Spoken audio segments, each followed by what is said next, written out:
2024 போன்ற நவீன சூழலில் இயேசுவின் கதையை கற்பனை செய்வது இன்றைய சமூக மற்றும் தொழில்நுட்ப கட்டமைப்பிற்குள் அவரது போதனைகள் மற்றும் செயல்களை மறுபரிசீலனை செய்வதை உள்ளடக்கியது.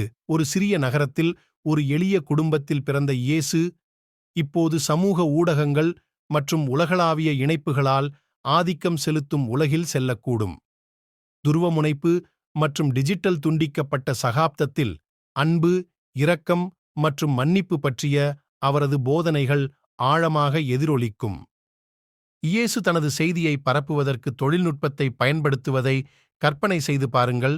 ஒருவேளை நேரடி ஸ்ட்ரீமிங் பிரசங்கங்கள் உலகளாவிய பார்வையாளர்களை சென்றடையலாம் அல்லது தேவைப்படும் நபர்களுடன் தொடர்பு கொள்ள சமூக ஊடக தளங்களை பயன்படுத்துகின்றன.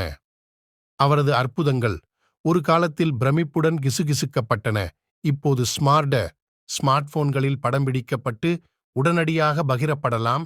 இது உலகளவில் விவாதங்களையும் தூண்டுகிறது. இறுதியில் 2024ஆம் ஆண்டில் இயேசு தயவு, புரிதல் மற்றும் நம்பிக்கையின் காலமற்ற கொள்கைகளை உள்ளடக்கி நமது நவீன உலகின் சிக்கல்களுடன் எதிரொலிக்கும் வகையில் அவரது அணுகுமுறையை மாற்றியமைப்பார்.